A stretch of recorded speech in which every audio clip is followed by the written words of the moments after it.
Bon écoutez, moi je suis ravi de faire une double animation autour de la thématique de la médecine narrative, je ne vous apprends rien. Il y a quelque temps maintenant, un certain temps d'ailleurs, Monsieur Pierre Boyer, ici présent, commençait son harcèlement autour de la thématique de la médecine narrative, y compris avec ses patients, et évoquait de la rédaction. Il se trouve qu'au bout d'un certain temps, il m'a évoqué aussi tout simplement que 3-4 mois plus tard sortaient 2 livres en même temps, sur une thématique similaire, avec 2 auteurs qui s'entendent très bien.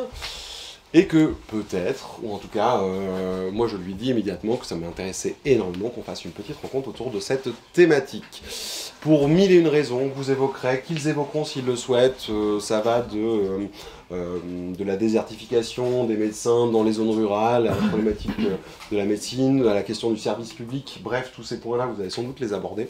En tout cas, moi je suis absolument ravi de recevoir à ma gauche, Isabelle Galichon, donc co-titulaire de la chaire de médecine narrative à l'Université de Bordeaux, entre autres. Et puis Pierre Boyer, vous connaissez peut-être en tant que médecin généraliste et grand client de la librairie et figure, une sorte de notable de Bergerac. Ils ont tous les deux écrit des ouvrages et des ouvrages très différents.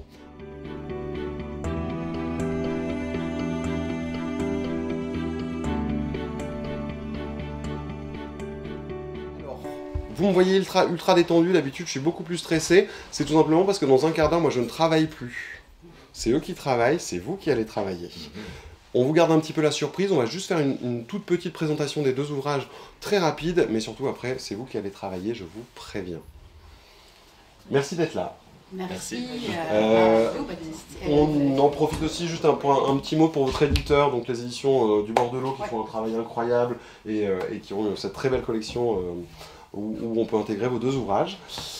À tout seigneur, tout honneur, Isabelle, la question de la médecine narrative. Ouais. Alors, c'est la question classique, mais est-ce qu'on a une définition un peu On n'a pas une définition, parce que c'est important quand on a une nouvelle notion comme ça, d'essayer de l'aborder sous différents angles et de faire en sorte qu'elle vive, hein, qu'elle reste vivante.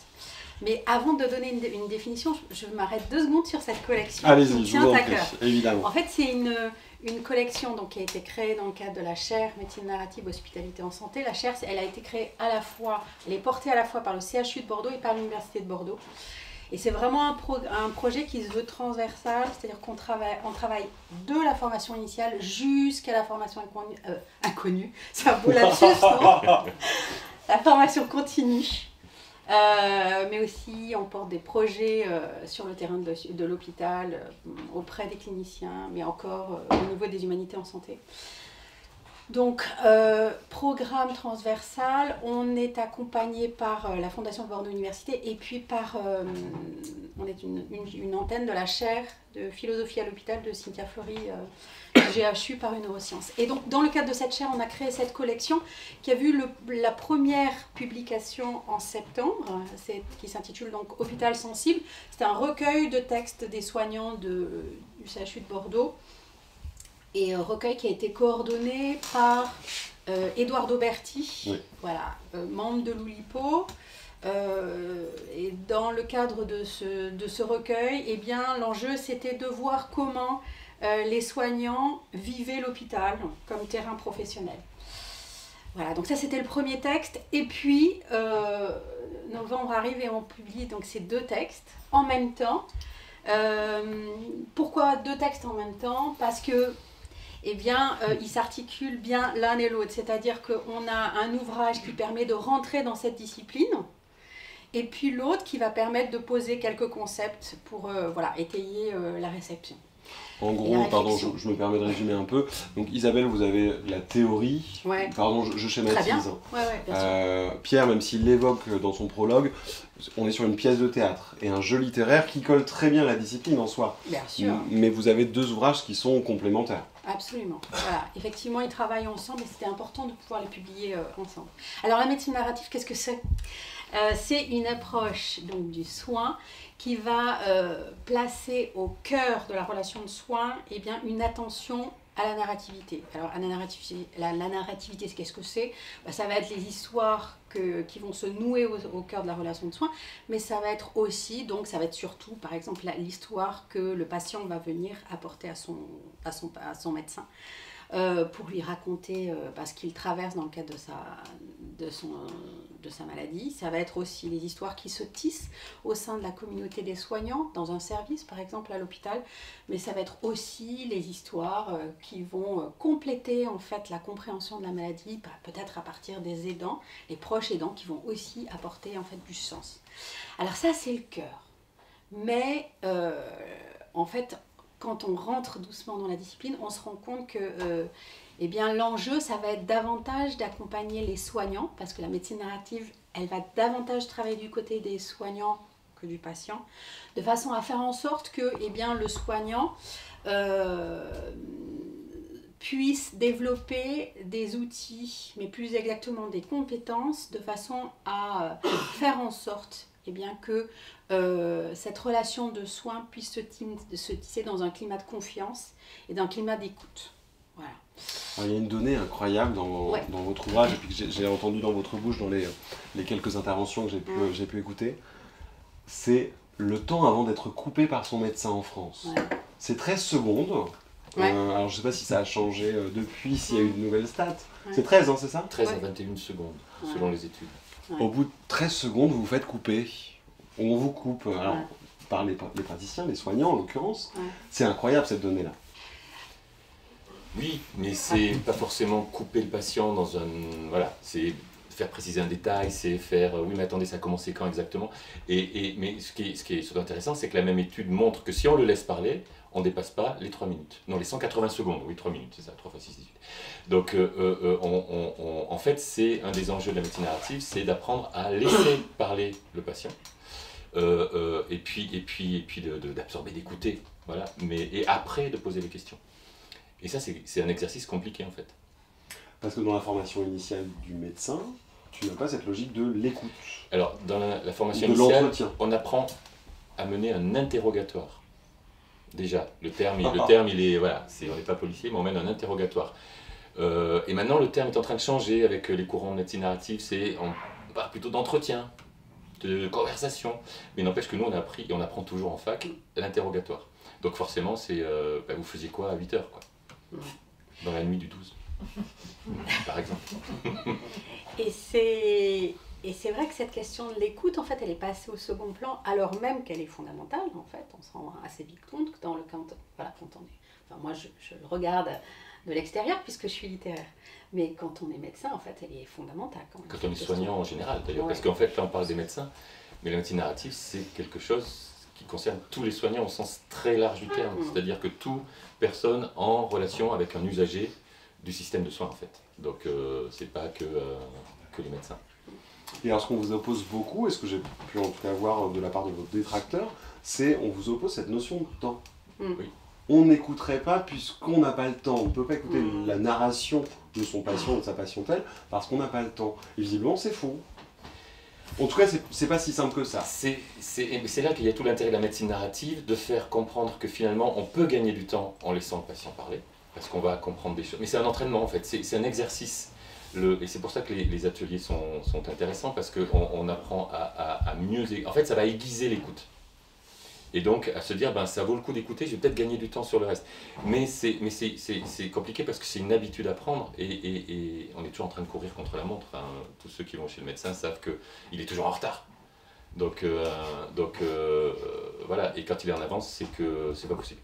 Et donc, c'est vraiment une habitude à prendre, mais une nouvelle habitude d'écoute en fait. Et de se dire, le temps, on va le gagner ailleurs. Mais c'est compliqué parce qu'il faut déconstruire tout un tas d'habitudes en fait. Et allons plus loin. Alors moi il y a un passage qui m'a beaucoup intéressé, c'est la question du social ou du politique. Je suis navré pour ceux qui trouvent que j'aborde toujours cette problématique, mais vous le savez, la question aujourd'hui du service public, notamment du service hospitalier, me semble être absolument essentielle. On change de rapport quand même avec la médecine via la médecine narrative. On change notre vision de ce qu'est le médecin ou le soignant. C'est quelque chose qui est intéressant, la médecine narrative permet ça? Absolument. Déjà, point principal, c'est de considérer que la parole du patient a toute sa place dans la compréhension de la pathologie.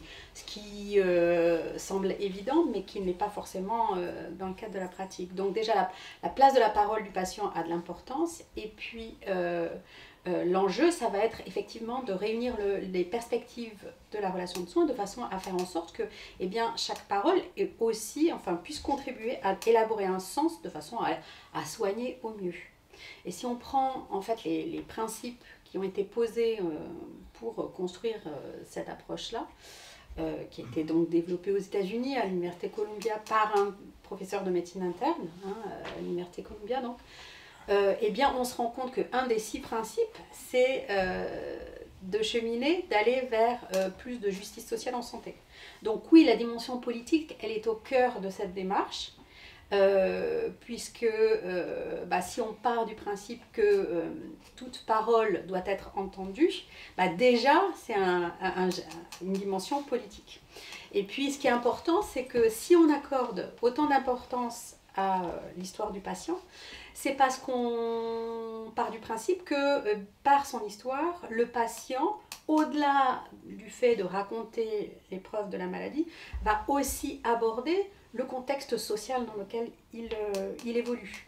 Et ça, c'est fondamental. On sait aujourd'hui, dans un contexte médical, on va de plus en plus vers une médecine de prévention, en tout cas c'est ce vers quoi il faut qu'on aille, et bien qu'il est essentiel de prendre en compte ce qu'on appelle les déterminants sociaux de santé. Comment, dans quel contexte évolue le patient, où est-ce qu'il vit, quelle est sa profession, comment est-ce qu'il travaille, etc., etc. Parce que ce sont non seulement en fait, ça va permettre une meilleure prise en soin du patient, mais en plus, on va pouvoir faire en sorte que le patient s'inscrive davantage et mieux dans le processus thérapeutique. J'imagine ça, alors peut-être que je me trompe, mais beaucoup plus efficace par exemple dans une logique de maladie chronique. Là, d'un coup, dans une logique d'accompagnement plus long, d'acceptation du traitement, c'est une vraie force, la médecine narrative. Oui, mais en fait, l'acceptation du traitement, c'est ce qu'on appelle l'alliance thérapeutique. Et en fait, c'est ce que tous les médecins, tous les soignants cherchent. Et l'alliance thérapeutique, elle se fait que s'il y a une confiance. L'alliance, c'est une question de confiance. Et cette confiance, elle se fait que si chacun a bien conscience qu'il est écouté, entendu, en fait. Et si le médecin se pose en sachant et faites ce que je dis, surtout pas ce que je fais pour les médecins fumeurs, mais faites ce que je dis et puis rien de plus, on sait que l'alliance thérapeutique elle sera mauvaise. Donc c'est pas que dans la maladie chronique, c'est dans la maladie aiguë, c'est dans la prévention, c'est dans l'accompagnement, c'est dans le care aussi, c'est-à-dire le care c'est tout ce qui est accompagnement par en paramédical, les aidants, les structures de soins. Donc c'est oui. C'est, je sais plus quelle était ta question. C'est pas uniquement la maladie chronique. C'est pas que la maladie chronique, voilà. Sur un rendez-vous, tu peux quand même avoir des notions, des éléments qui sont en lien avec la médecine narrative. Ben oui, parce qu'en fait, un rendez-vous, alors c'est sûr, quelqu'un qui vient pour une otite tous les 5 ans, bon, voilà, on sait qu'une otite ça se traite, mais de plus en plus on a des populations, des patients qui viennent régulièrement, et en fait la relation elle va se nouer au fil de plusieurs consultations, même si c'est une consultation tous les 6 mois, et cette alliance thérapeutique elle ne va pas se faire en une seule fois, elle va se confirmer à chaque fois, donc de toute façon, et même si on n'est pas dans la maladie chronique, tu vois, on est tous des malades chroniques de toute façon parce que en puissance, mais... Et alors moi, la lecture des 2 ouvrages, je me suis quand même posé une question. Quelle est la réception de la médecine plus conventionnelle? C'est-à-dire qu'en lisant vos ouvrages, je me suis vraiment dit, ils sont dans les sciences humaines. Or, je pense qu'il y a une espèce d'illusion que la médecine, c'est des sciences dures. Enfin, on arrive avec le A plus B et notre médecin nous dit, en fait, la maladie, c'est C. Là, vous dites qu'il y a tellement d'éléments à prendre en compte. On est dans la sociologie, on est dans la psychologie, on est dans les sciences humaines. En fait, les sciences humaines, c'est la base de la médecine. Là, la médecine technique, c'est la médecine des 50 dernières années. Ça se trame depuis un peu plus longtemps. Un peu plus longtemps, mais ouais. Voilà. Mais dans l'histoire de la médecine, c'était d'abord des humanités. L'écoute, la compréhension. Donc là, tu n'es plus Vas-y. En fait, la médecine évolue depuis la fin de la Seconde Guerre mondiale vers ce qu'on a appelé les humanités en santé, parce qu'on s'est bien rendu compte que, eh bien, il y avait une tentation, hein, enfin, ou une possibilité en tout cas de dévier vers une approche uniquement scientiste qui pourrait mettre de côté les questions éthiques. Donc l'enjeu, ça a été effectivement de réinvestir des questionnements éthiques au sein des cursus en santé. Et donc ça se développe en parallèle effectivement d'une médecine qui va chercher l'innovation toujours plus loin dans les sciences et toujours plus loin dans la technique. Et on se rend compte malheureusement que ces développements vers le champ des humanités en santé eh bien, concernent davantage l'enseignement, hein, mais que sur le terrain hospitalier, malheureusement, les sciences sociales et les sciences humaines de façon générale eh bien, sont moins présentes. L'enjeu, c'est vraiment d'aller aussi sur le terrain de l'hôpital et de faire en sorte que eh bien, cette approche des sciences humaines et sociales ne soit pas qu'un enseignement en surplomb qui soit voilà, plus ou moins croisé par les étudiants en sciences de la santé, mais qui soit vraiment engagé au cœur des pratiques. Et la spécificité, enfin, la spécificité de la France, ça a été aussi, en 1992, quand cet enseignement des humanités en santé a été, enfin, à l'époque, humanité médicale, est devenu obligatoire dans le cadre du premier cycle, au début en études de médecine, mais après dans les autres formations, eh bien, ça a été de centrer uniquement, en fait, les formations vers une approche théorique, hein, pour donner matière à réfléchir aux étudiants sur les questionnements éthiques, mais aussi en sociologie de la santé, mais encore dans le cadre de l'histoire de la médecine, la philosophie du soin. Là, ce qu'on apporte en fait avec la médecine narrative, et c'est assez nouveau en France, parce qu'en France, tout compte fait, les humanités ne sont pas allées vers la littérature et vers les pratiques artistiques. C'est la possibilité en fait de se saisir en fait, de ces pratiques artistiques pour engager un questionnement critique et esthétique au sein même en fait, de ces formations qui ont un peu abandonné ces terrains-là. En fait. Alors même que si on commence à se pencher sur l'histoire de la médecine ou l'histoire de la littérature, il y a toujours eu en fait des liens étroits entre écrivains et médecins parce que les uns nourrissaient le travail des autres et qu'il y avait une forme de collaboration, enfin oui, il y avait un travail, en tout cas des échanges très riches et un dialogue fertile, quoi. Donc là l'enjeu c'est pas de revenir vers voilà, des relations amicales entre médecins, soignants et littéraires. Non, c'est de développer en fait un dialogue interdisciplinaire avec vraiment une approche critique et artistique de façon à faire en sorte que l'expérience du soin redevienne une expérience sensible. Et ça, malheureusement, ça a été un peu mis de côté. Et c'est là que je voudrais rajouter un truc, c'est que tu parles des humanités qui ont augmenté depuis 92, mais ça reste de la théorie, ça reste des cours hyper ennuyeux pour les étudiants. Sauf s'ils ont un peu une sensibilité littéraire ou quoi, mais ça, on reste dans la théorie.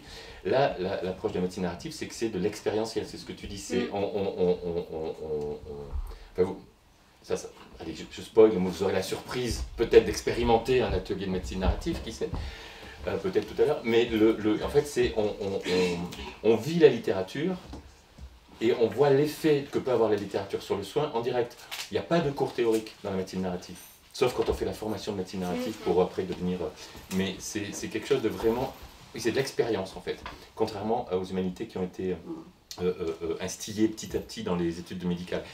Et ces humanités-là, elles sont quand même très anecdotiques par rapport à tout le reste, par rapport à la grosse masse scientifique qu'il faut ingurgiter, avec les nouveautés qui arrivent. Enfin, moi, quand j'ai commencé les médecines, il n'y avait pas l'IRM. L'IRM, c'était un truc, ouais, ça va venir, c'était la science-fiction. Maintenant, l'IRM, on en fait à gogo, si on a un rendez-vous dans les temps. Voilà, le scanner, c'était déjà nouveau. Enfin, voilà, il y a plein de choses qui sont apparues. Et en fait, les médecins et les étudiants se sont fait happer par ça. la technique, parce qu'il y avait quelque chose de rassurant, parce qu'il y avait quelque chose aussi de 1 plus 1 ça fait 2, voilà. Dans l'humain, c'est déjà plus compliqué. Et c'est ça aussi qu'on travaille dans le métier narratif, cette ambiguïté, ce doute, l'accepter, de se dire, voilà, je sais que on regarde une radio, c'est cassé, ok. Mais quand on écoute un patient, on va se dire, est-ce qu'il a voulu dire ça, est-ce qu'il a voulu dire autre chose, est-ce que mon diagnostic... Enfin, voilà, et ça se travaille, et c'est ça toute la difficulté du boulot en fait dans le côté humain. C'est-à-dire qu'il y a des moments où on n'est pas sûr. Il y a 15 jours, j'intervenais dans le cadre d'un colloque avec le professeur Schauerbeck du CHU de Bordeaux, qui est professeur de rhumatologie, et qui disait combien, en fait, il était hyper inquiet, en fait, parce que le réflexe maintenant des jeunes médecins, c'est de basculer tout de suite vers des examens complémentaires, et toute la partie clinique, en fait, de la rencontre vraiment avec le patient, est de plus en plus repoussée, en fait, et comme s'il y avait une sorte de hantise à rencontrer vraiment le patient. Enfin, en tout cas, c'est ce que lui manifestait dans ses paroles. Et je pense qu'il y a une angoisse si je me limite à l'entretien, pas à l'interrogatoire, je vais louper quelque chose. Alors qu'avec le scanner, c'est exhaustif. Brrr. Ce qui est faux, hein, c'est une fausse idée, on est bien d'accord. Mais il y a cette fausse assurance de se dire, là c'est de la science dure, je vais rien rater, alors qu'un entretien, discuter, parce que ça va dépendre du patient, ça va dépendre du soignant. Ce jour-là, on est fatigué, on rate un truc, on est de mauvaise humeur, on est de bonne humeur. Enfin bon, voilà, il y a plein de choses qui vont entrer en jeu, qui sont beaucoup plus aléatoires en fait. Mais c'est en même temps ce qui va faire la richesse quand on prend cette habitude de le faire plus naturellement. Et l'un n'empêche pas l'autre. Les deux sont complémentaires. C'est-à-dire, c'est pas parce qu'on va être plus dans l'écoute, dans la communication, qu'on va pas faire un scanner. Voilà, c'est deux choses complémentaires, c'est deux choses qui ne s'annulent pas. Et c'est là-dessus qu'on essaie de jouer pour notamment les médecins. Bon, alors Pierre parlait d'expérience, on va se permettre alors cette petite parenthèse, puisque alors moi je suis ravi, dans ma carrière de livreur, c'est la première fois qu'on enchaîne avec un atelier, donc vous avez apporté un exercice, puisqu'il se dit qu'il y a la théorie, mais il y a aussi un petit peu la pratique. Il y a surtout la Vous pratique. n'êtes pas que des consommateurs, vous serez donc des acteurs sociaux. C'est pour vous donner une idée, un atelier de médecine narrative, ça dure normalement 1h30, 2 heures. Ça dure bien 2 heures, ouais, ça dure 2 heures.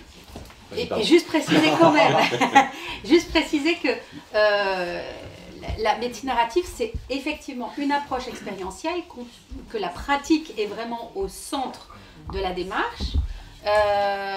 Par exemple, le centre hospitalier intercommunal de Créteil a pour objectif de devenir un hôpital narratif.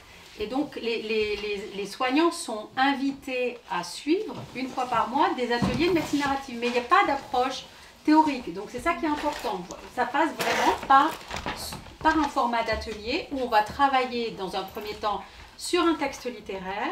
Deuxième temps, donc on rentre dans la lecture d'un texte littéraire. Deuxième temps, on a un travail d'écriture. Et puis un troisième temps où on échange à partir des textes qui ont été produits et écrits pendant la séance. Alors, autre point important, c'est que les supports sur lesquels on travaille, ce sont des supports littéraires et à partir de méthodes littéraires. Et ça, c'est aussi fondamental parce que la littérature, en fait, et les études littéraires vont avoir une place centrale dans cette démarche.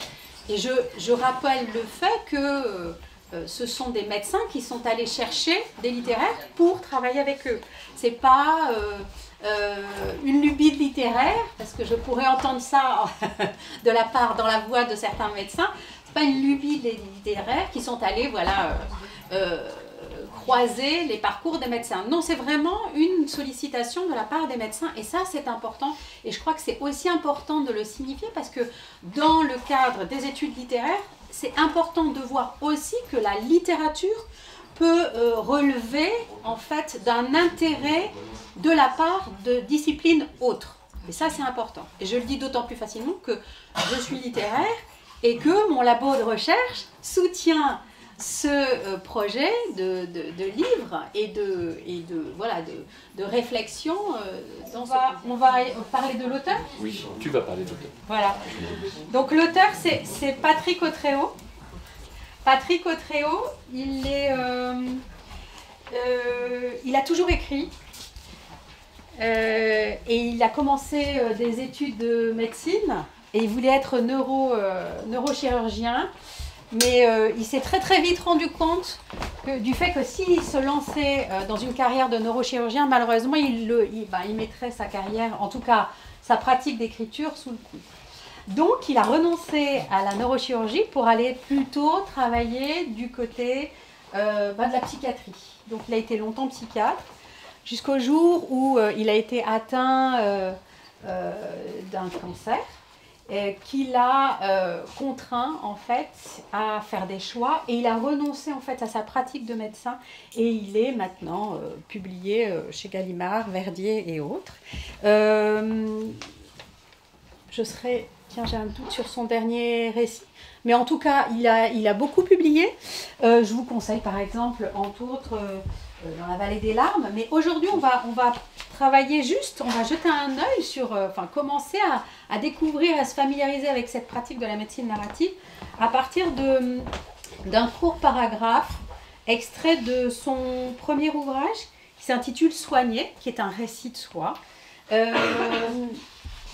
et dont on vous propose, est-ce que tout le monde, ça y est, a un texte sous les yeux? Non, pas encore. Donc Soigner, quelques mots à poser sur ce texte-là. Soigner, c'est un texte un peu particulier puisque, contrairement au titre qui pourrait le laisser penser, il ne va pas travailler, il ne va pas aller explorer dans le cadre de ce récit un parcours professionnel, mais il va davantage s'intéresser à une expérience personnelle qui est celle en fait du soin, de l'accompagnement qu'il va proposer auprès de son grand-père dans les derniers jours de sa vie. Et c'est donc l'extrait qu'on va aborder ensemble. Donc un atelier, ça commence en général par un texte qu'on lit à voix haute, qu'on lit ensemble en fait. Bon là c'est moi qui vais vous le lire. Donc c'est parti.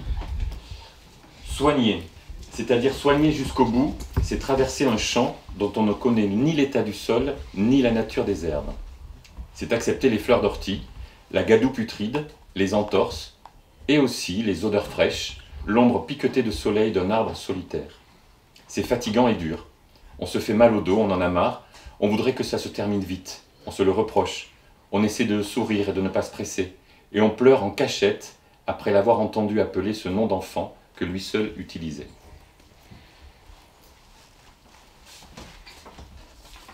Bien. Comment est-ce que vous recevez ce texte? Quelles sont vos premières réactions? Qu'est-ce qui se manifeste à la lecture de ce court paragraphe? Un constat. Un constat? C'est-à-dire? C'est-à-dire qu'il faut accepter les contraires, les choses douces, les choses moins douces. Mm-hmm. Un constat qui mettrait en évidence donc un phénomène oui. Oui, je dirais oui. Où deux choses s'opposent et qu'il faut accepter. Alors oui, plutôt la deuxième version. Alors, le constat qu'il y a effectivement des oppositions. Il peut y avoir des choses qui soient agréables et des choses qui sont moins. Comme une fatalité aussi sur la vie. D'accord. Sur ce qui nous arrive, ou ce qu'on traverse. Ok. Mais encore? Peut-être une acceptation de ce qu'on ne connaît pas, Mm-hmm. Une certaine ignorance. Ouais. Et vous le voyez à quel niveau? Qu'est-ce qui vous laisse entendre ce... Au début, quand il dit traverser un champ dont on ne connaît ni l'état du sol, ni la nature des herbes. Mm-hmm. Et après, accepter, il parle d'acceptation, des fleurs d'ortie, de la gadoue. Donc une sorte de réalité où on serait confronté à des contraires et face à laquelle il faudrait accepter. Ouais, moi, en premier jet, comme ça, quand je l'ai lu, ça me fait penser que les hommes sont pleins de choses diverses qui les composent. Et soigner, c'est rencontrer quelqu'un, on ne connaît rien, c'est comme, il dit ça, c'est comme si on allait planter quelque chose sur un terrain dont on ne connaît rien, et on rencontre des fleurs, on rencontre, etc. C'est difficile de soigner, d'aller vers l'autre, même si on sait qu'il y a plein d'ingrédients magnifiques à l'intérieur. Il y a aussi des fois des moments où on est dans l'embarras, où on est dans la gadoue, mais aussi il y a des fleurs magnifiques qui peuvent en sortir, on se casse le dos, on en a marre, et en même temps, ben, c'est une aventure donc. Hein. Mhm. Et du point de vue de l'expérience, quels sont les éléments, comment est-ce que vous pourriez reprendre justement ce que vous évoquiez du point de vue d'une expérience personnelle, du point de vue du vécu, qu'est-ce qui en ressort? Ah, ben, Comment on pourrait caractériser cette expérience en fait?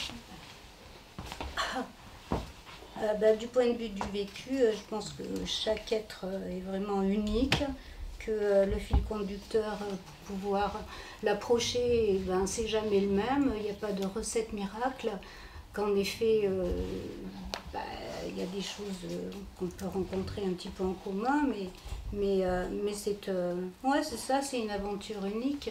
Le chemin n'est jamais le même.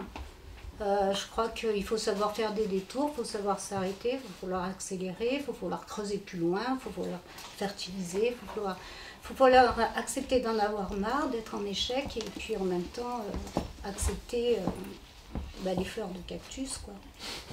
Je sais pas comment le dire. Vous le dites, merci. Donc les fleurs de cactus, fertiliser les champs. Qu'est-ce que vous notez ici en fait? Donc on évoque le champ, on évoque le soin et on va vers les fleurs de cactus, vers les champs à fertiliser. Des métaphores.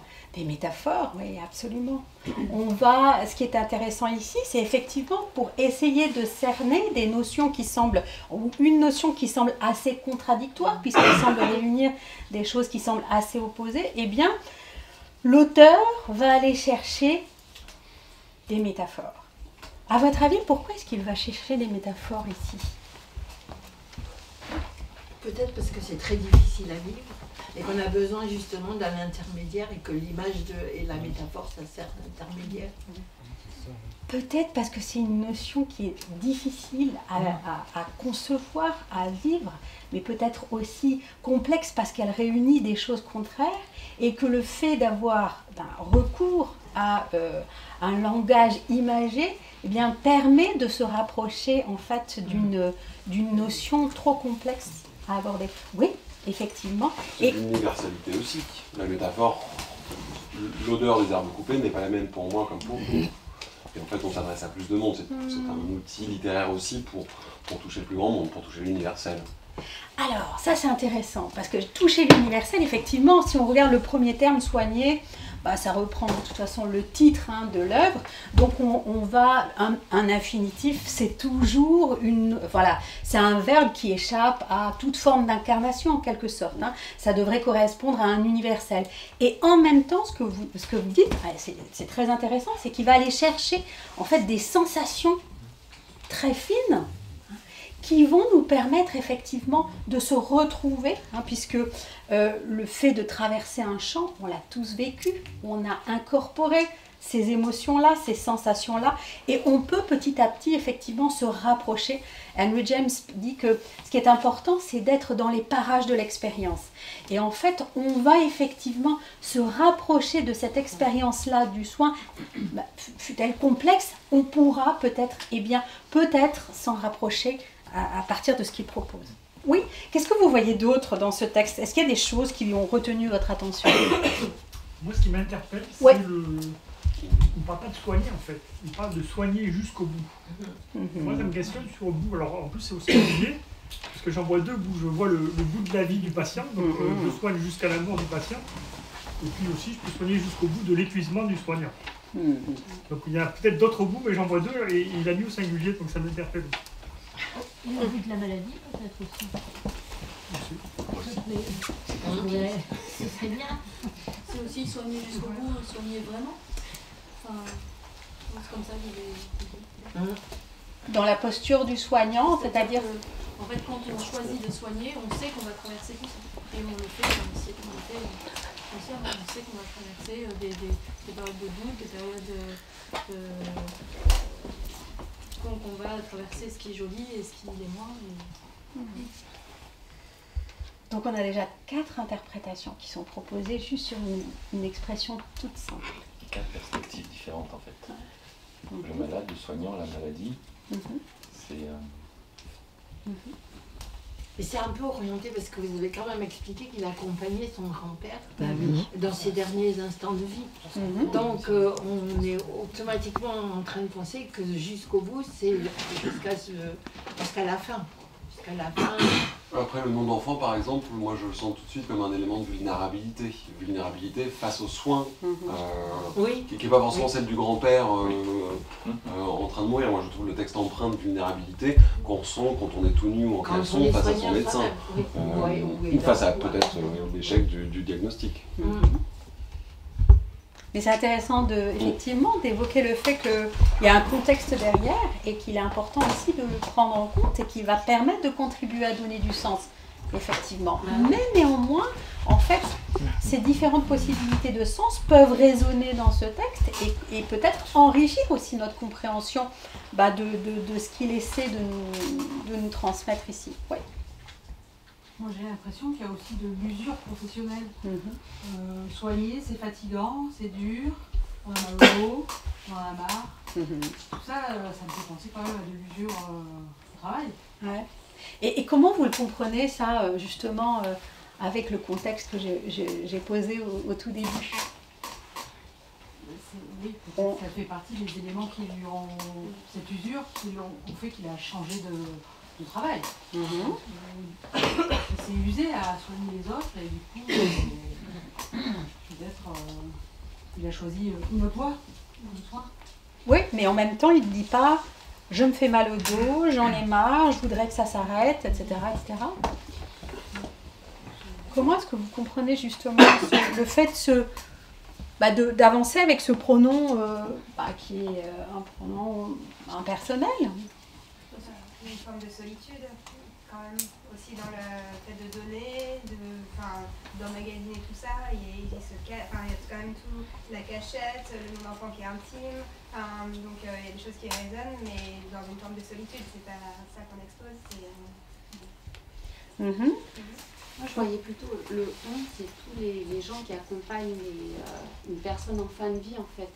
Et quand j'entends, on voudrait que ça se termine vite, c'est-à-dire qu'il est un peu dans la culpabilité, peut-être s'il est médecin, de laisser trop prolonger les choses. On se le reproche, et en même temps, il vit des choses, à chaque fois, c'est l'aventure, quoi. On a l'impression que le temps passe, à chaque fois, il découvre des choses, et que du coup, il faut accepter ces choses-là qui sont difficiles. Et quand il dit par exemple que quand son grand-père l'appelle par son prénom, qu'il est très touché, en fait, et voilà, il se laisse aller à l'expérience parce qu'il va jusqu'au bout. Voilà. Il ne ferme pas la porte, il se laisse toujours gagner par l'expérience en fait. Et c'est ça qui est dur, c'est se rendre sensible en fait, jusqu'au bout. C'est ça que j'entends. Non mais là c'est au-delà de la médecine traditionnelle, il est à la fois médecin et infirmier, il est tout. Il est même petit-fils. Il est même petit-fils. Donc il y a la peur, la souffrance, le stress et l'espérance du patient en même temps. Puis la pratique de la médecine, le serment d'Hippocrate. Que vous percevez où? Mais dans tout. C'est-à-dire que dans l'imaginaire, dans ce que je peux imaginer quand je lis ça, je le vois en train de soigner, quoi. Et en train de mettre en pratique ce qu'il a appris, et en même temps, il y a d'autres éléments qui rentrent en compte. Ce n'est plus simplement un médecin traditionnel devant un patient. Ça va au-delà. Ça va au-delà, mais c'est intéressant, justement. Ouais. C'est ce qui est intéressant. Parce que ça va au-delà. C'est l'évocation tout à l'heure aussi de ce que vous évoquiez, c'est soigner jusqu'au bout. C'est-à-dire l'engagement du médecin depuis son serment d'Hippocrate et même avant, j'aurais envie de dire. Et en même temps, c'est ça qui est intéressant aussi, c'est de voir que le soin n'est pas exclusif au domaine médical, qu'il y a d'autres professions, mais que le soin est autre chose et déborde aussi le champ de la santé. Oui, c'est pour ça qu'il y a tout là. Il y a tout là. D'ailleurs, si tu n'avais pas dit qu'il était médecin, il y a le père, il y avait... Si on ne sait pas qui est l'auteur, on ne sait pas si c'est un médecin, si c'est juste un petit-fils, si c'est un infirmier, si c'est... Oui, voilà, c'est ça. Est-ce qu'il y a d'autres choses que vous voudriez pointer dans ce texte? Moi, il y a une phrase, c'est on voudrait que ça se termine vite, et on se le reproche. Je toujours cette notion de culpabilité. C'est dur la mort, en fait, d'affronter et d'imaginer où la souffrance. L'amour de l'autre. Puis il y a une question de... Il y a une récompense quand même à la fin. En fait, finalement, il y a cette nostalgie, il a trouvé une sorte de petit trésor. On sent que ça résonne dans quelque chose qu'il a évoqué et qu'il retrouve à nouveau. Quelque chose qu'il avait peut-être même perdu. Et qu'il retrouve au travers de cette relation difficile, un petit comme quand on fait une randonnée, mais qu'on a à la fin une très belle vision, un beau panorama. Il a une métaphore sur quand même une certaine récompense à la fin de son voyage et de son soin.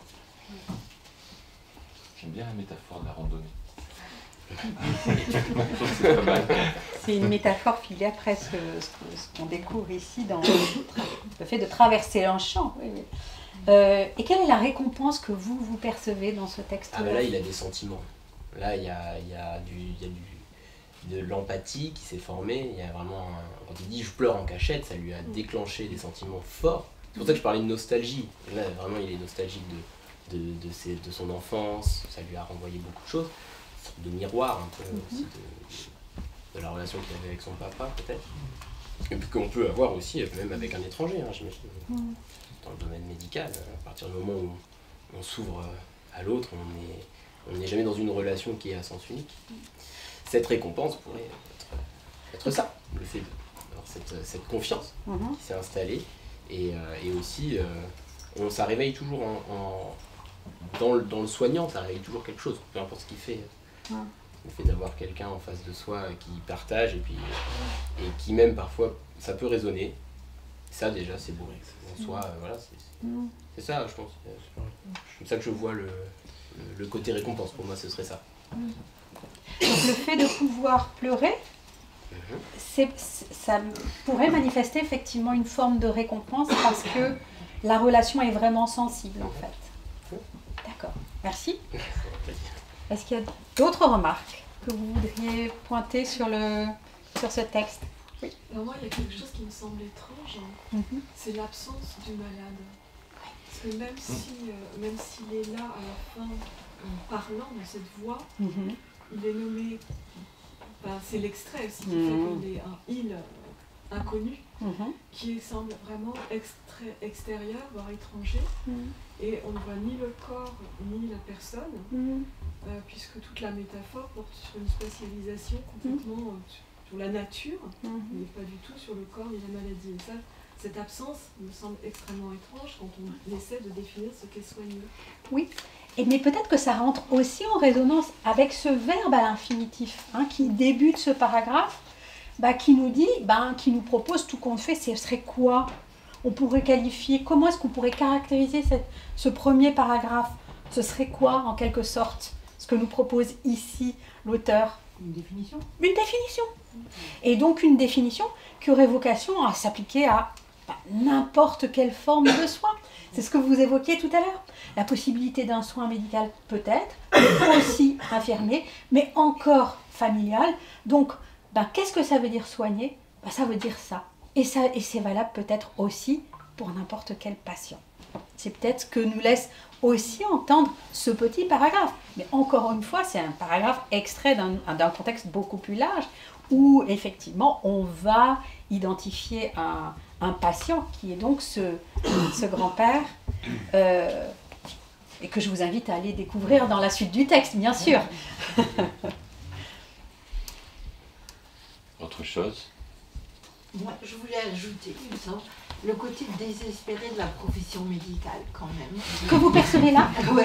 Ouais. Puisqu'on est toujours face à la même échéance, en somme, peut-être. Alors ça, je trouve ça immensément triste aussi, quoi, dans ce texte. Vous voyez pas la récompense? Peut-être qu'il y a les deux dedans, peut-être qu'il y a les deux. Mais c'est vrai que c'est ce côté-là aussi qui ressort. Peut-être. Mais vous avez raison qu'il y a une forme de... si on regarde, effectivement, il y a plus de négativité que de récompense. dans ce texte. Et en même temps, ça coexiste. C'est ça. Voilà, oui, c'est vrai. Oui. Moi, je vois pas ça ni comme une randonnée, ni comme une récompense. C'est une marche qui est pénible, qui est, comme c'est très bien décrit, en terrain inconnu, avec des tas de choses qui sont parfois positives, mais au final, là, dans l'intimité avec le grand-père accompagné, c'est une consolation, c'est pas une récompense.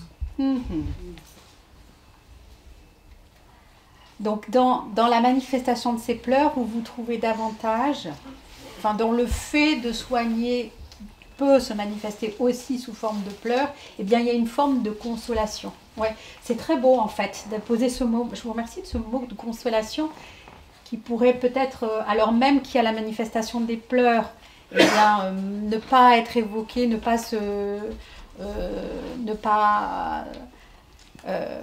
arriver, peut-être ne pas... On pourrait ne pas penser à ce terme-là, mais je trouve que c'est très beau d'évoquer ce terme de consolation dans ce paragraphe-là. Il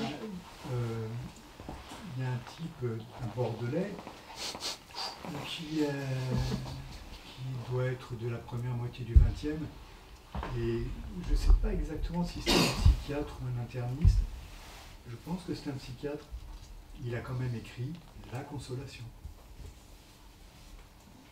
Bien. Sur le métier de médecin. D'accord. Une autre époque. Et donnez-nous le nom de l'auteur. Je pense que c'est Antoine Suter. D'accord, très bien. Il y a d'ailleurs une Suter qui est psychiatre. Oui. Merci. Merci d'aller vers ça. Je vous remercie, parce que c'est un très bel exercice, l'exercice de la consolation. Oui. Moi ouais. Moi, je rajouterais la récompense pour moi, ce que je vois dans le texte, dans l'ombre, dans les odeurs fraîches, le soleil, mais aussi l'ortie, la gâteau, les entorses. Je dirais que ça serait. Enfin, moi, ce que j'entends, c'est la densité de vivre, la densité d'être. C'est ça que je sais pas, c'est pour. Enfin, c'est ce que j'entends, mais c'est aussi parce que moi, j'ai pas regardé l'homme qui accompagne son patient mourant, j'ai regardé ma pratique à moi. Ouais. Enfin, ça m'a parlé de ma pratique dans mon métier. Et la récompense, c'est d'être au cœur de la vie. D'être au cœur de la vie. Avec sa gadou et ses ombres de soleil. Comme dans la randonnée. Je vous remercie de la densité de vivre.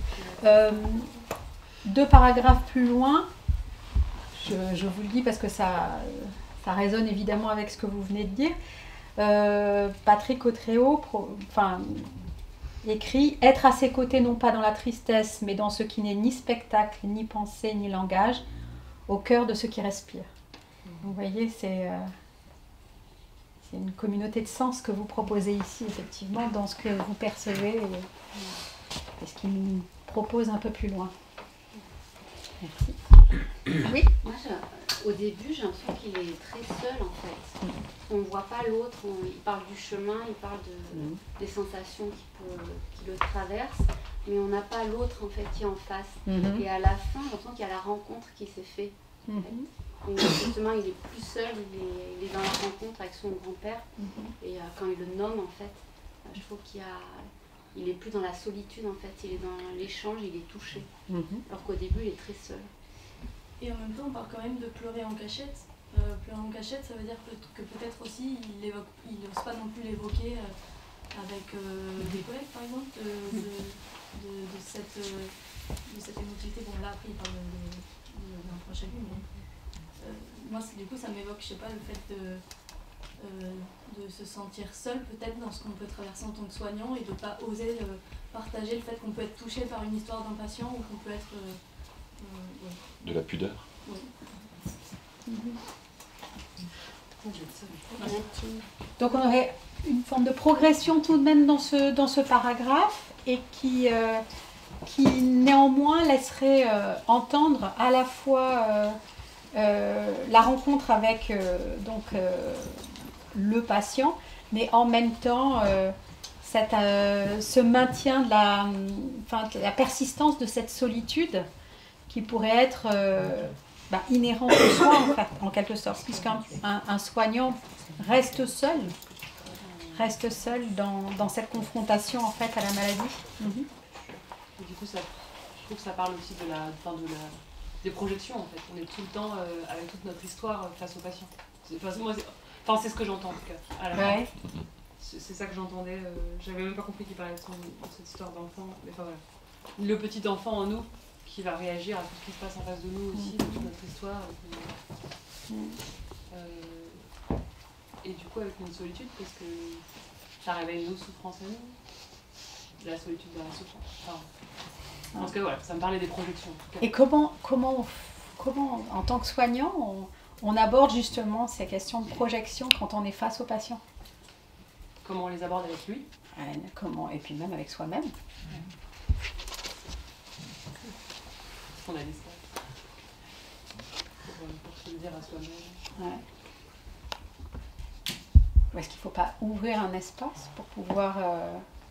Avec le patient? Ou seul pour pouvoir les travailler et éviter justement ces projections. Ouais. Ça, c'était tout l'effort de la psychiatrie institutionnelle. Mais dans une équipe de soignants, de faire circuler, de faire émerger, du point de vue des psychanalystes, que je ne suis pas, les transferts et contre-transferts, et donc les émotions, finalement, les émotions qui circulent et les enjeux émotionnels dans les équipes. Oui, parce que ce que vous évoquez là, en fait, c'est que ça interfère en fait, dans la relation de soins. Donc c'est important effectivement d'en prendre conscience en fait, de ces projections-là. Moi, ce que je trouve, j'ai l'impression que ce qu'on est en train de vivre est au cœur du sujet et au cœur du texte, c'est-à-dire que là on en parle des ressentis, on parle des pensées qui traversent le soignant. Et donc pour moi, on passe de ce que vous évoquiez tout à l'heure, de la technicité au sensible, de la technique à la poésie, mais à l'humanité en fait. Enfin, et je trouve que ce qu'on fait là, c'est qu'on en parle ensemble, on le crée cet espace. Et que ça, en soi-même, c'est une dimension de foi. Et je trouve ça très touchant en fait. Oui, c'est l'espace qu'on crée en fait dans le cadre d'un atelier de médecine narrative. C'est la possibilité en fait de travailler dans un espace tiers, un espace qui reste protégé puisqu'on travaille, qu'on fait à partir d'un texte littéraire. Le soignant n'est pas sur le terrain là, il est sur un espace protégé et en même temps, eh bien, il peut se confronter en fait à ses propres émotions, mais dans un espace protégé, puisque il travaille en fait à partir des émotions esthétiques, qui sont en fait développées dans le cadre du texte. On n'est pas dans un espace où eh bien, il va s'agir simplement d'écrire sur soi à partir de sa propre expérience vécue. Non, l'enjeu c'est de faire résonner effectivement son expérience personnelle à partir eh bien, des émotions qui auront été travaillées sur un terrain esthétique, expressif, par un écrivain.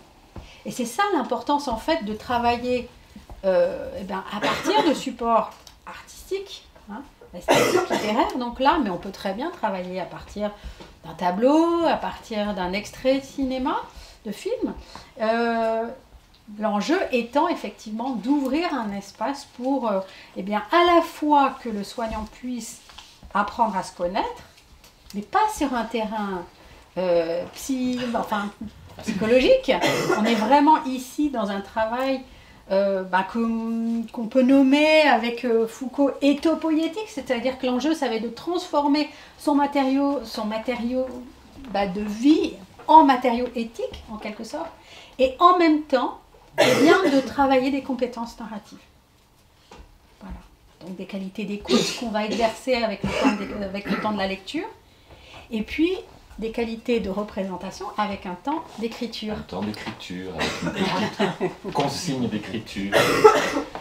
Donc si vous voulez bien, on va vous demander de donner, vous suggérer, vous proposer, vous pouvez dire non, de donner votre définition de soigner ou être soigné, vous choisissez, un peu sur le même modèle que le texte, en utilisant des images, des métaphores, en quelques mots. Moi j'ai fait le être soigné. J'ai mis accepter de redevenir tout petit. J'ai filé la métaphore comme il se doit. Mais sur cette question de la vulnérabilité, le fait de se mettre nu et de ne pas comprendre ce qui nous arrive, quand même on est expert dans son domaine, c'est comme ça que je le ressens moi. Le fait d'être soigné, pas soigné. Je n'ai pas cette compétence-là. Donc la possibilité donc, de retrouver une forme de... On retrouve l'image de l'enfant, hein, d'être tout petit, hein, et c'est intéressant parce que dans la posture du soigné, on peut soit effectivement reconnaître cette forme de vulnérabilité et donner la responsabilité aux soignants du fait de guérir, hein, et c'est une lourde responsabilité, ou alors effectivement un patient peut aussi avoir le souhait de retrouver une position d'égal à égal dans le soin. Donc c'est intéressant comme approche. Donc la volonté de revenir... C'est plutôt justement un peu ce que vous dites, le contraire. Alors on vous écoute. C'est-à-dire c'était d'abord accepter effectivement un état malade. Accepter mon état de malade. Ouais. Donc savoir demander de l'aide, mais ne pas être passif. Donc être acteur avec le soignant.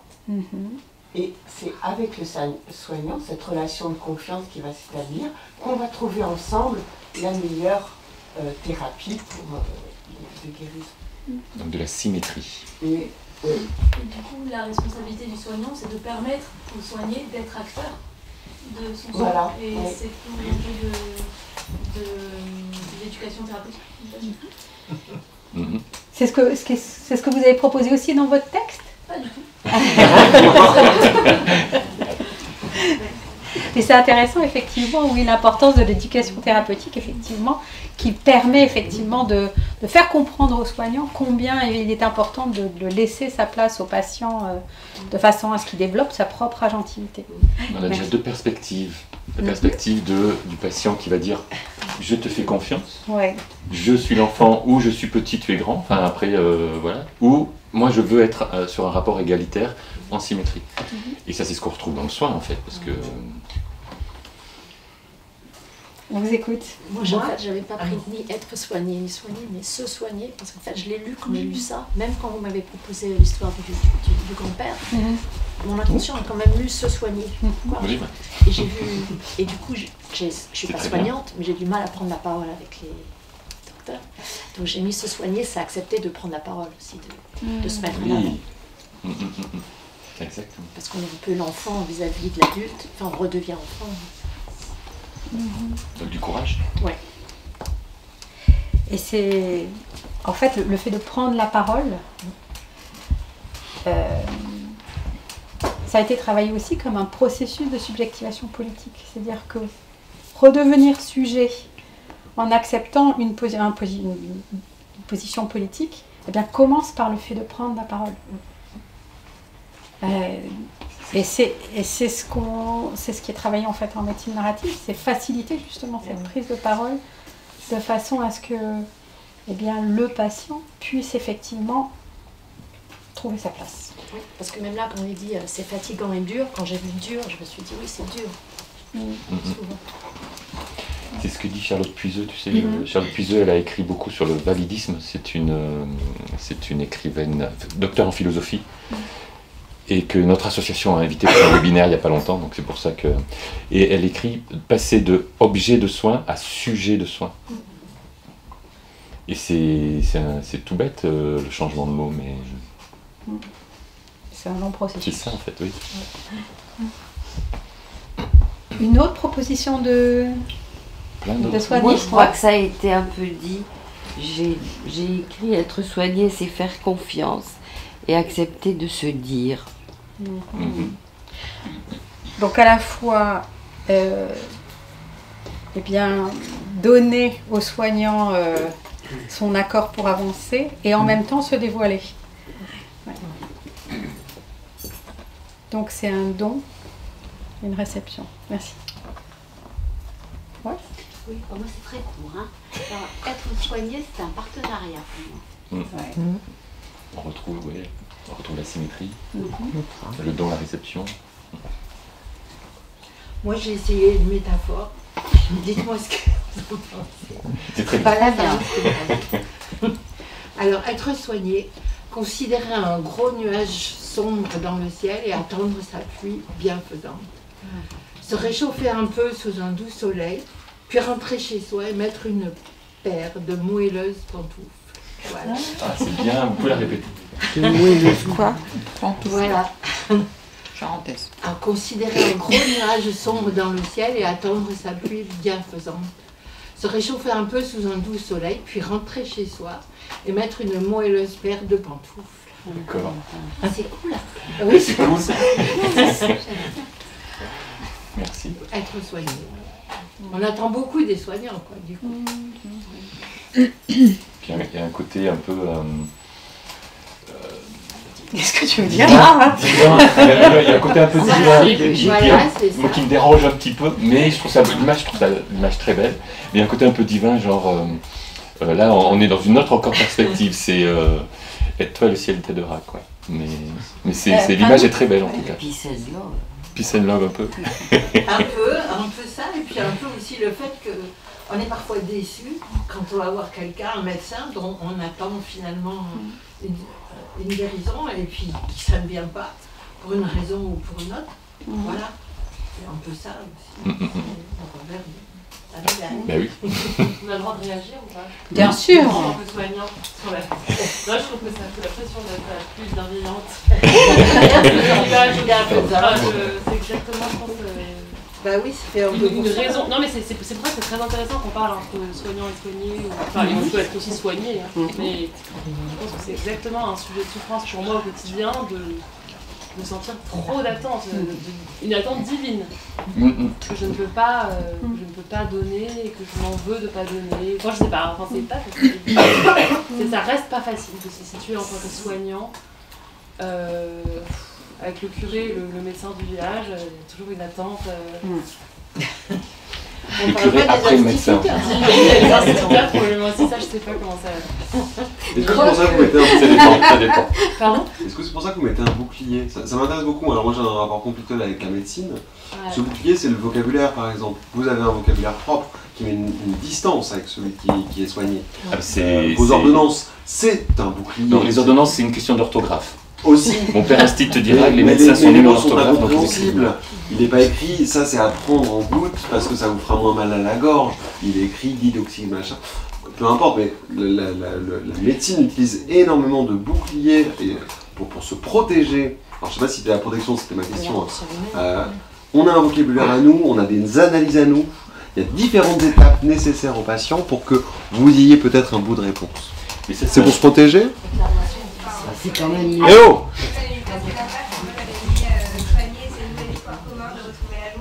Mais ouais, mais je vous trouve tous hyper bienveillants. J'ai pas entendu Caro. Pardon. C'est nouer l'espoir commun, de retrouver la joie. C'est l'idée aussi, par laquelle vous espérez, sinon on ne se pas. Donc moi je trouve qu'il y a quand même quelque chose, et pourquoi on soigne, c'est parce qu'on espère du bien-être, du confort, et quelque part on le partage. Avec la personne qui nous soigne, il y a la question de la réussite presque aussi. Mais ce que je trouve très intéressant, c'est que, merci pour vos définitions, mais cette question du poids de la réussite, hein, c'est cette responsabilité que porte le soignant, elle est très lourde en fait à porter. Elle est comment? Commune. Elle est commune. Et c'est un horizon vers lequel, effectivement, hein, c'est ce que vous évoquiez, vers lequel tendre. Néanmoins, si on revient du point de vue de l'expérience vécue, une expérience vécue au quotidien, bah c'est très lourd à porter pour le soignant. Et surtout quand on convoque tout un imaginaire et des représentations qui associent en fait le soignant, le médecin, à une personne investie de qualité sacrée, religieuse, comme, qui est le résultat de toute une histoire en fait, et qui nous nourrit encore nos représentations sociales et imaginaires. Donc c'est vrai que l'horizon du soin est allé de plus en plus vers l'horizon de la guérison. Et on le souhaite tous, et on a beaucoup de chance d'être dans un contexte où la médecine peut guérir, mais longtemps la médecine n'a pas guéri. Et je pense que c'est important en fait d'accepter aussi que la responsabilité qu'on donne aux soignants ne soit pas trop lourde, parce que le soignant reste un homme. Comme le patient, si on reconnaît sa dimension d'humanité au patient, il faut aussi reconnaître que le soignant n'est qu'un homme. Ouais. Et partager la Ou une femme. Ou une femme. Avec un grand. Oui, mais je voulais vous dire, dans ce que vous dites, je l'entends, mais quand on va voir alors après un spécialiste, la façon dont lui vous présente les choses, il vous dit on va vous guérir. Enfin, moi, je l'ai ressenti comme ça. Après, je me suis expliqué, j'aurais bien fait comprendre que moi, je voulais savoir ce qu'on allait me faire, parce que sinon, je ne jouerais pas le jeu. Et on a fini par me le dire. Mais au début, moi, j'ai l'impression qu'on nous dit, sur certaines maladies, vous êtes ici, vous êtes là pour être guéri. Et faites-nous confiance, vous allez voir, à la fin, seulement moi, j'ai vu des personnes qui, après, non, elles ne guérissaient pas et on leur annonçait sèchement que c'était fini. Quoi. On revient au bouclier. Et moi je trouve ça très dur. Alors, ce que vous expliquez depuis tout à l'heure, je l'entends et j'aurais aimé qu'on l'aborde comme ça. D'abord, je ne pense pas qu'il y ait le temps puisqu'on leur donne à faire. Mais moi je pense que dans ce que vous dites, moi j'ai de l'empathie pour la personne qui m'a aidé, le médecin, bien et tout ça.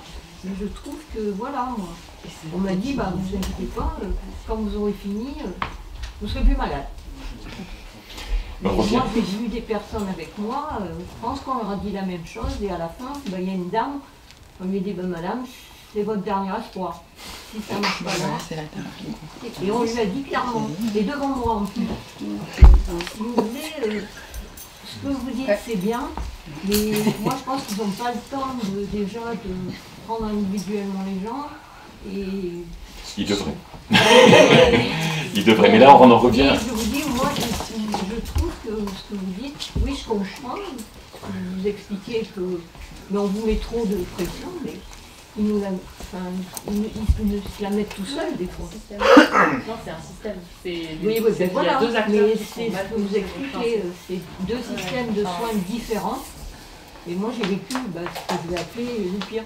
Alors après c'est à nous, pour moi, à nous débrouiller. Mais c'est pour ça que nous, même si on est littéraire et soignant, c'est vraiment la médecine narrative, c'est une solution parmi d'autres pour qu'il n'y ait plus ce genre de situation. Il y a beaucoup de travail. Voilà, mais il y a beaucoup de boulot parce que dans certains coins, on part quand même de loin.